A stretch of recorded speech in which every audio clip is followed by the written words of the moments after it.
Et là forcément à ce moment-là, le gars il est par terre, il pisse le sang, c'est le bordel et tout. Ils sont tous réunis autour de lui, la nana elle arrive en premier, et... Quoi? Épique. Action ou vérité? Pourquoi? Action ou vérité? Vérité? Vas-y, ouais. Franchement, est-ce que tu as aimé ce film? Non, il était pas mal le film, non, il était bien, si, j'ai bien aimé, c'était cool, ça passait.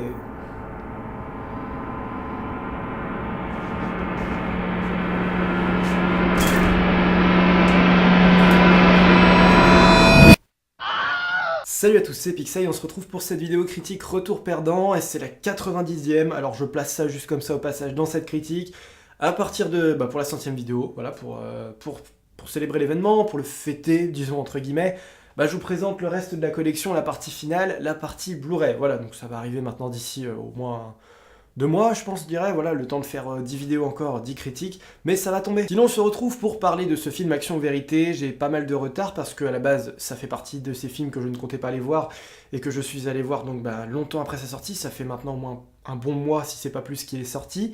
C'est réalisé par Jeff Waldo, que l'on connaît entre autres pour avoir joué dans Pearl Harbor. Alors, je sais pas quel rôle il joue dedans, ça doit être un rôle très secondaire. Et il a aussi réalisé le deuxième Kick-Ass. Alors là, c'est un film des studios Universal, ce qui m'a laissé un petit espoir quand même en début de film, parce que vous l'aurez compris, c'est un retour perdant, mais c'est pas non plus une catastrophe, loin de là, c'est juste, ça fait partie de ces films insignifiants. Et c'était facilement aussi prévisible, voilà, j'envisageais déjà de faire un retour perdant, je savais que le film n'avait pas fait suffisamment parler de lui, rien qu'au casting, ce qui n'est pas un mal d'ailleurs, mais au casting, on constate que c'est essentiellement des acteurs qui viennent de séries à droite à gauche. On a le gars de Teen Wolf, par exemple, selon mon pote qui est allé voir le film avec moi. C'était le gars de Teen Wolf. Moi, je regarde pas trop de séries, c'est vrai. Honte à moi, oui, je sais, voilà. Mais sinon, voilà, le film n'avait pas grand-chose à proposer pour suffisamment séduire le spectateur, donc c'est une petite production, c'est un petit film d'horreur. Ce qui donne comme résultat ce retour perdant, c'est que ça m'a un petit peu agacé parce que je m'attendais totalement à revoir quelque chose comme Happy Birthday, par exemple, qui était une comédie horrifique, qui était plutôt bien ficelée, qui était à la fois très drôle, un petit peu angoissante, un petit peu stressante, donc on avait affaire à quelque chose qui maniait bien le thriller, qui maniait bien la comédie, qui savait ne pas se prendre au sérieux, donc ça c'était... Voilà, c'est... Quand un film est petit, et qu'il sait qu'il est petit, et qu'il a beaucoup d'autodérision, et qu'il se sert aussi parfois de sa petite taille, de son petit contexte, pour faire rire le spectateur, et pour encore plus le divertir, et le faire se détendre, même pendant un film d'horreur, c'est exactement ce que je voulais voir plus ou moins dans Action Vérité, parce qu'en plus, là, dans le jeu, enfin dans le film, pardon, on se sert d'un jeu. Et finalement, pas du tout. On est plutôt dans le trip de I Wish, qui était sorti, je crois, en fin d'année dernière. C'était pas en début d'année, je sais plus. En début d'année 2018, je sais plus du tout, enfin bref, mais que j'ai vu en streaming, devant lequel je me suis endormi, je crois que j'ai jamais terminé. C'est-à-dire que c'est le schéma un peu bateau de destination finale qui a déjà été vu et revu à l'appel, qui n'est plus du tout effrayant à la longue, qui n'est presque plus stressant même, on va dire. Et en plus, dans ce film, il est ô combien mal utilisé, parce que moi, si je retrouve quand même un peu de plaisir à regarder n'importe quelle destination finale, rien que pour voir des persos un peu débiles, un peu cons, mourir d'une façon tout à fait improbable, ici le film n'a clairement aucun sens, a un scénario qui ne sert qu'à être une toile de fond en fait dans ce film, histoire de faire crever tes personnages, histoire de donner une histoire peut-être, mais quelconque, absolument quelconque. Donc l'histoire c'est quoi? C'est l'histoire d'un groupe de jeunes diplômés, d'étudiants, enfin voilà, qui partent au Mexique pour le spring break, et afin de profiter de leurs vacances, de leur fin d'année. Et ils vont au Mexique, et le dernier jour de leurs vacances, ils rencontrent un mec dans un bar qui leur propose d'aller faire un jeu action ou vérité un peu plus loin, à l'écart de la ville. Après avoir accepté, le jeu commence dans une espèce de chapelle en ruine, et le mec, finalement, en plein milieu du jeu, se barre et les laisse comme ça dans la chapelle, et ils se rendent compte que le jeu continue, même s'ils ne veulent pas jouer, à travers un espèce de fantôme, d'esprit qui les suit, une espèce de force plutôt on va dire, qui les force à jouer, qui leur pose la question à chaque fois action vérité. C'est là qu'on retrouve aussi une petite touche légèrement de Jumanji, mais qui n'est pas non plus, voilà, qui est exploitée au niveau 0, -2, -3, tout ce que tu veux. Et c'est là que les ennuis commencent, parce que si on refuse de jouer, on meurt. Si on ne réalise pas le défi de l'action, on meurt. Si on ne dit pas la vérité au défi vérité, on meurt, donc voilà. Et en plus de ça, faut dire que l'esprit qui pose les questions quand c'est une vérité ou alors quand il demande de faire une action, c'est la plupart du temps, vous vous en douterez, quelque chose d'hyper dangereux à révéler ou d'hyper dangereux à faire. Et l'esprit prend possession de la personne si jamais il y a un échec. Donc après, la personne prend un sourire débile, un filtre Snapchat, voilà, comme dans ma miniature. Et en gros, l'esprit la force à se tuer. Une fois parti de là, quels sont les soucis premiers du film? Bah, le casting, comme je vous l'ai dit, qui brille pas énormément. On a des acteurs qui font le strict minimum, mais le minimum syndical. On a aussi un problème, je pense, de frontières, de distance, de limites par rapport au jeu, où les règles sont instaurées un peu trop facilement. On a l'impression que c'est un gamin qui est là en train de dire « Ouais, mais on aurait dit qu'il y avait cette règle-là. Oui, mais non, parce que cette règle-là, moi, j'ai pas envie qu'elle se fasse, donc on aurait dit que moi, j'étais plus fort que la règle. » C'est un petit peu ça qui se passe tous les quarts d'heure dans le film. Je veux dire, tout ce qui a été instauré, finalement, est bafoué, ou alors on te révèle qu'il y a un truc encore au-dessus que tu peux pas faire.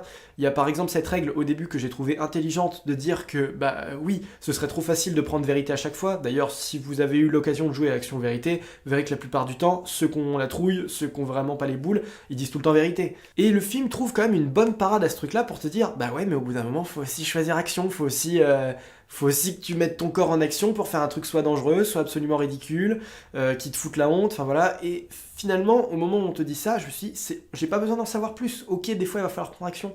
Et vers la fin du film, on te dit « Ouais, mais en fait, c'est moi qui avais dit qu'il fallait prendre action à un moment parce que sinon, le jeu n'aurait pas été drôle et tout. » Oui, mais on s'en fout de ça, je m'en fous. Ça aurait très bien pu simplement venir du démon en question qui aurait pu jouer avec les nerfs des participants, mais pas du tout.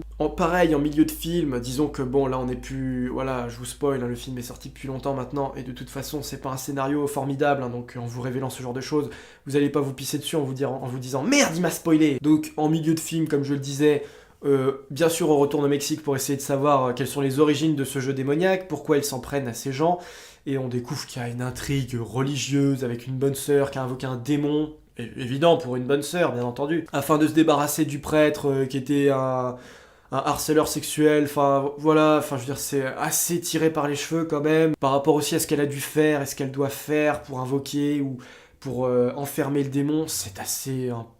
Enfin voilà, on a l'impression qu'on essaye de reprendre les codes de l'horreur pour te choquer, mais au bout d'un moment, il y a tellement une surdose, c'est tellement débile, ça n'a rien à foutre dans le contexte, ça n'a rien à foutre dans l'histoire, que s'il y a des personnages qui font des trucs démoniaques, qui font des trucs absolument horrifiques, on va dire, bah ça n'a plus aucun impact, ça n'a presque plus l'impact même horrifique et démoniaque, tant c'est complètement naze, parce qu'en plus, l'esprit, la force en elle-même, comme je vous dis, ne fait pas peur, c'est quand même un film moins de 12 ans, et il y a quoi? Il y a 3 gouttelettes de sang, il y a un moment, il y a une petite flaque de sang, c'est tout, c'est le film d'horreur teen movie, donc je comprends même pas pourquoi on se prive du public 11-12 ans, parce que le film est presque fait pour eux, tellement ça fait pas peur. On va dire que ce qu'il y a de plus ou moins intelligent, sans que ce soit aussi proprement incroyable, c'est que forcément avec un jeu comme celui-là, Action Vérité, ça va forcer nos personnages à se développer, alors que on sent tous très bien qu'ils n'ont pas envie de développer leurs personnages, et que du coup c'est le jeu qui va forcer à découvrir ces personnages, un tant soit peu essayer de s'attacher à eux, mais voilà, on a par exemple un joueur qui veut cacher son homosexualité et qui va être obligé de la dévoiler. On a la personnage principale, on va dire, qui a un passé très lourd vis-à-vis de sa meilleure amie et qui est responsable de choses absolument atroces qu'elle cherche à lui cacher et qu'elle va être obligée de révéler.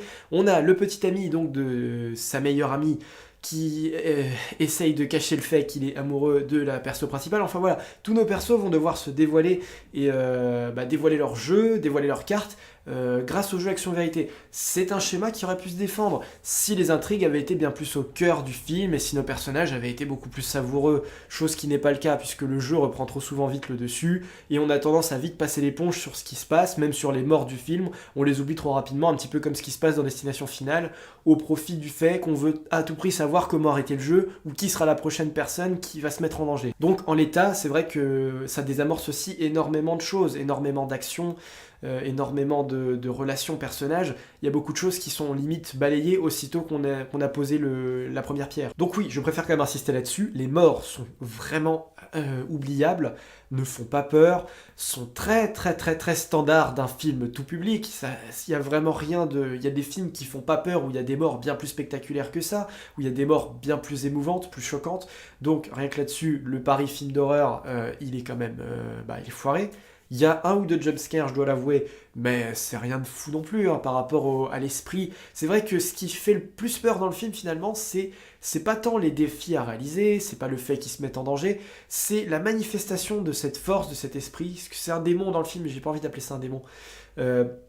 Et on se dit qu'à tout moment, au moment où ils fuient, au moment où ils veulent arrêter le jeu, on sait que le démon va se manifester pour les forcer à jouer. Et c'est à ce moment-là qu'il y a peut-être une petite tension, il y a forcément les lumières qui vacillent, il y a quelque chose où on pense que c'est une hallucination et en fait c'est vrai, ou parfois c'est l'inverse.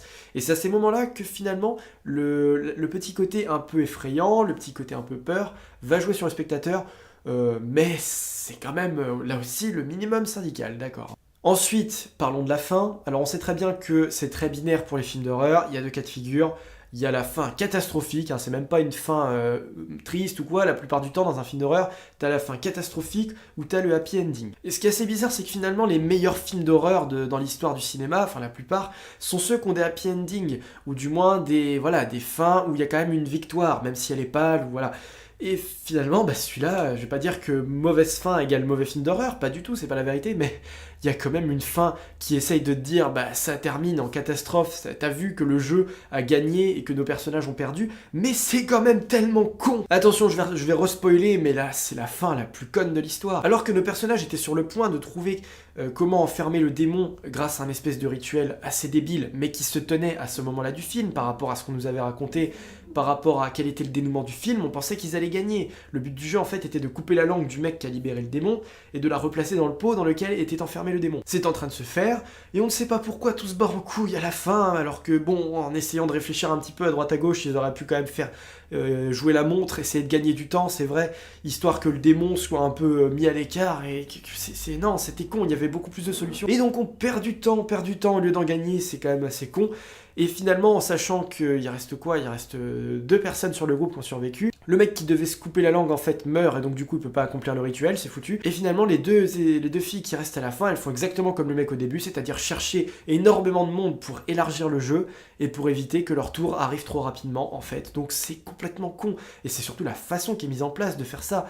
Elle poste une vidéo sur YouTube, parce que l'héroïne principale est youtubeuse. Connasse! Et donc, en gros, sur YouTube, sur Internet, elle fout le jeu en place. Elle pose la question à tout le monde. Alors j'ai qu'une seule question, action ou vérité, et le plan se termine par tous les mecs qui ont regardé la vidéo, qui ont le sourire démoniaque parce qu'ils vont devoir réaliser un défi ou répondre à une question. C'est vraiment la fin la plus conne d'un film d'horreur que j'ai jamais vu. Parce que nos héros n'ont aucune morale. Alors certes, c'est vrai que c'est quand même une thématique assez forte dans le film, où on voit l'héroïne qui est douce, qui est gentille, qui a l'air vraiment très altruiste, elle arrête pas de le dire, mais plus ça va, plus tu te rends compte vraiment que c'est une vraie connasse, qu'elle a fait des choses abominables, même si elle le regrette, qu'elle pense pas du tout, pas autant aux autres qu'on ne pense, que voilà, c'est quand même pas une héroïne toute blanche. Donc c'est vrai qu'à la fin, faire d'elle une pétasse confirmée, et que voilà, elle est prête à libérer le jeu dans le monde entier pour sauver sa propre vie, pour retarder l'inévitable,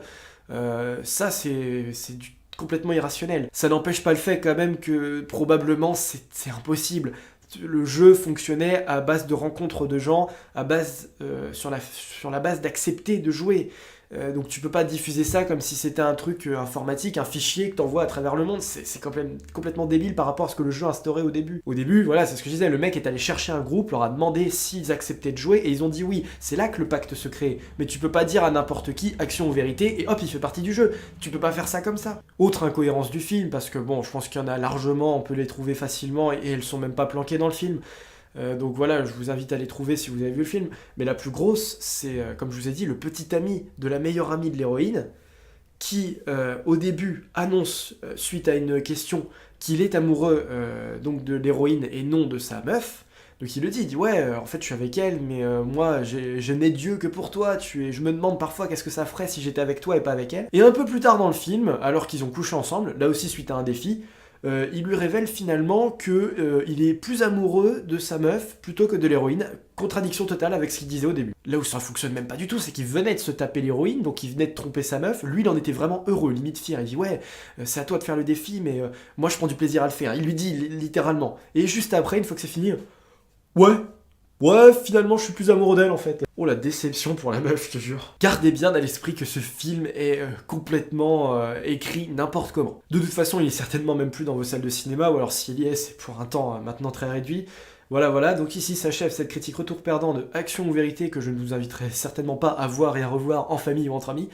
Mais voilà, pour ce qui est des prochaines critiques, je n'en ai absolument aucune idée. Ce que je peux vous dire, c'est que j'ai été assez fier et heureux de recevoir ma première invitation à une avant-première, invitation gratuite, par mon cinéma. Je sais pas si c'est le début justement de ça, je sais pas s'ils ont remarqué ma chaîne ou pas. En tout cas, ça me ferait vraiment plaisir que ça continue, mais je ne sais pas.